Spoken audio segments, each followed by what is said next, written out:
नमस्कार, स्वागत है आपका बोलतंत्र पर। और बनारस का कुर्मी कैसे बदल सकता है उत्तर प्रदेश की राजनीति, इस सवाल के साथ आज के एपिसोड को शुरू करेंगे।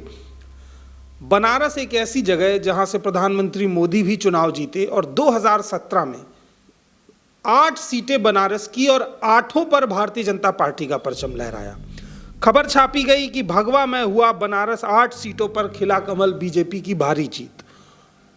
उन सभी 8 सीटों पर भारतीय जनता पार्टी ने जीत हासिल की क्योंकि 2014 में अपना दल के साथ भारतीय जनता पार्टी का गठबंधन हुआ था। बनारस इसलिए खास है क्योंकि बनारस में लगभग 5 लाख के आसपास कुर्मी मतदाता हैं जो बनारस की सीट का भविष्य तय करते हैं।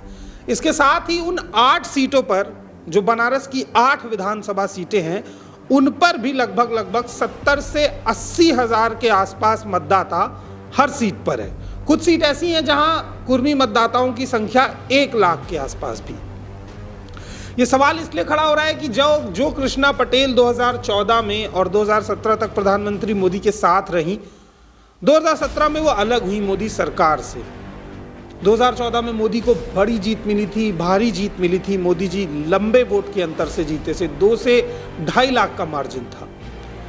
2017 में भी ये तमाम जो बीजेपी के विधायक जीते, ये भी लंबे अंतराल से जीते थे और अच्छे खासे 20 से 30 हजार के मार्जिन पे जीते थे। कुछ सीटों पर मार्जिन 5 हजार 6 हजार रहा।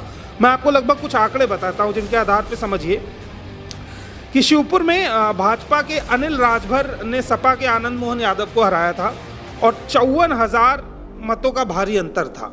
54,000 मतदाता, राजभर समाज के एक व्यक्ति कैंडिडेट बने थे, 54,000 के मार्जिन से उन्होंने हराया शिवपुर में। शिवपुर के बाद उत्तरी में भी रविंद्र जायसवाल भाजपा से थे, उन्हें लगभग 98,400 समथिंग वोट प्राप्त हुए थे। दूसरे नंबर पर कांग्रेस के अब्दुल समद अंसारी रहे थे, जिन्हें 45,000 वोट मिला था। दक्षिण पहुंचने तो नीलकंठ तिवारी भाजपा से जीते थे, जिन्हें 87,000 के आसपास मत प्राप्त हुए थे। इसके बाद कैंट पहुंचेंगे तो सौरभ श्रीवास्तव को लगभग 68,900 वोट प्राप्त हुए थे, वो भी भारतीय जनता पार्टी से जीते थे। सेवापुरी में नील रतन पटेल नीलू अपना दल एस से कैंडिडेट थे और भाजपा के साथ गठबंधन में थे। 1,03,287 वोट। ये बात मैं आपको समझाना चाह रहा था कि इन तमाम इससे पहले की 4 सीटें जो आपने देखी और ये 5वीं सीट जहां एक कुर्मी प्रत्याशी खड़ा था, 1 लाख से ऊपर वोट उसको मिला है। उत्तर प्रदेश में वाराणसी ऐसी जगह है जो भारतीय जनता पार्टी के धर्म की भी धुरी है, जहां से वो अपने तमाम धार्मिक एजेंडे तय करती है, हिंदुत्व के एजेंडे तय करती है, राष्ट्रवाद के मुद्दे तय करती है। काशी विश्वनाथ में पूरा भव्य प्रचार होता है, अयोध्या उसके बाद बड़ा ध्रुव है। लेकिन काशी में जिस तरीके से आप देख रहे हैं कि जो कुर्मियों की पैठ है, वो जो 2014 और 17 में भारतीय जनता पार्टी के साथ झुकी हुई थी, जिसने पूरे चुनाव का रुख भी मोड़ा, वो अब दूसरी तरफ है। वो कहीं ना कहीं अब अखिलेश यादव के साथ कृष्णा पटेल खड़ी हैं, उनके साथ बस पर दिखाई देती हैं। उनकी बैठक पे फ्रंट कुर्सी पर बिठाया जाता है, सेंटर में दिखाई देती हैं। तो जो कुर्मी वोट बैंक है, जो कुर्मी मतदाता है, इस बार बीजेपी पर पिछड़े विरोधी होने का बीजेपी पर आरोप भी लग रहा है। तो इन तमाम वजहों की वजह से मतदाता मूव कर रहा है। ये घूम रहा है वापस कृष्णा पटेल की ओर और ये घूम रहा है वापस समाजवादी की ओर। आगे बढ़ते हैं। जो रोहनिया सीट है, यहाँ भी भाजपा के सुरेंद्र सिंह जीते से 52,000 वोट से। असगरा में कैलाशनाथ सोनकर जीते थे भाजपा से लगभग 80,000 वोट से। पिंडरा में डॉक्टर अवधेश सिंह जीते से 90,000 वोट अवधेश जी को मिला था। अब इन तमाम सीटों पर 8 की 8 सीटें भारतीय जनता पार्टी की जेब में चली गई क्योंकि कुर्मी मतदाता ने टूट के वोट दिया। उसकी अपनी उम्मीदें थी कि समाज का कुछ भला होगा, कुछ सामाजिक हैसियत बढ़ेगी, सामाजिक न्याय की लड़ाई की जो बातें की जा रही थी वो तमाम बातें सही होंगी। आपको बता दूं कि कृष्णा पटेल ने जब गठबंधन तोड़ा है तो उन्होंने कहा था कि हमसे कहा गया था कि किसानों की आय दोगुनी होगी, हमसे कहा गया था कि सीबीआई जांच होगी डॉक्टर सोनाल पटेल की हत्या की, हमसे कहा गया था कि कृषि को उद्योग का दर्जा दिया जाएगा। लेकिन इन तीनों मांगों पर भारतीय जनता पार्टी खामोश रही, इसलिए मैंने गठबंधन तोड़ा।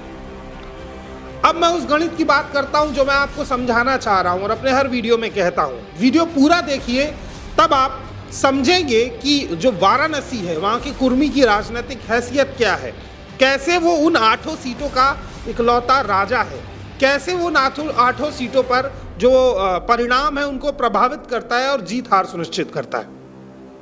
देखिए तो रोहनिया पे लगभग 1 लाख कुर्मी है, यानी अगर एक तरफा वोट तो वाराणसी की ये सीट भारतीय जनता पार्टी के खाते से चली जाएगी। सेवापुरी में 1 लाख, वाराणसी कैंट में 30 से 35 हजार, पिंडरा में भी 1 लाख के आसपास, शिवपुर में 45 हजार, असगरा में 47 हजार के आसपास। मोटा मोटा आंकड़ा देखिए, 2 सीटें और हैं जहां बहुत प्रभावी नहीं है, लेकिन हाँ 30 से 40 हजार की संख्या वहां भी है।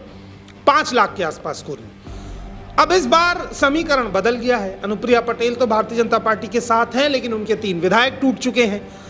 इस तरफ कृष्णा पटेल समाजवादी पार्टी के साथ खड़ी हैं, उनके जो विधायक टूटे हैं वो भी समाजवादी पार्टी की तरफ आए हैं। तो उधर से तो चीजें कम हुई, मगर इधर बढ़ती चली गई। अब ये बढ़त चुनाव में कितना मतदान प्रभावित करेगी, ये परिणाम के बाद पता चलेगा। लेकिन राजनीतिक दिग्गजों का कहना है कि अनुप्रिया पटेल के लिए इस समय सबसे बड़ी चुनौती अखिलेश यादव के साथ उनकी मां का खड़ा होना। जो कुर्मी है, कहीं ना कहीं इस बार उसमें भारतीय जनता पार्टी के लिए विरोध भी है, जिसका सामना अनुप्रिया पटेल को करना पड़ रहा है। भारतीय जनता पार्टी जिसका गढ़ वाराणसी है, उसके धर्म की धुरी है, इस बार वहां पर कुर्मी सेंध मार रहा है।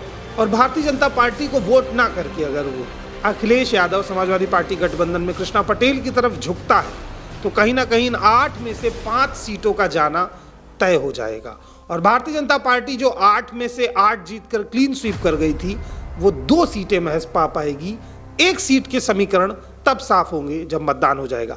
फिलहाल आपने उत्तर प्रदेश में वाराणसी में कुर्मी की हैसियत को देखा और समझा कि जो उत्तर प्रदेश में सीट है वाराणसी की 8, उन सब पे कुर्मी मतदाताओं का प्रतिशत क्या है, कुर्मी इतने प्रभावी क्यों है। तो सोचना आपको यह है कि जब इन 8 सीटों पर आप इतनी दमदारी से खड़े हैं, तो 8 में से 1 सीट पर ही कुर्मी प्रत्याशी क्यों लड़ता है। आखिर ऐसा क्या होता है कि बाकी 7 सीटों पर पिछड़े समाज का प्रतिनिधित्व शून्य हो जाता है। जो लड़ता है वो भी ऐसी पार्टी के साथ गठबंधन में जाता है जो पिछड़ों की बात करने से डरती है। जरा सोचिए और विचार करिए कि जो वाराणसी आपका है उस पर राज कोई और कर रहा है। यही मनुवाद है जो आपको कहीं ना कहीं बहुत पीछे ढकेल देता है। पिछड़े समाज की और अपडेट्स के लिए हमारे साथ बने रहिए, बोलतंत्र को देखते रहिए, चैनल को सब्सक्राइब करिए, बेल आइकन दबाइए ताकि तमाम बड़ी खबरें जो मेन स्ट्रीम मीडिया आपसे छुपाता है, जो पिछड़े समाज की हैं, जो सामाजिक न्याय की हैं, वो हम आप तक पहुंचाते रहें। बोलतंत्र के साथ बने रहिए। धन्यवाद।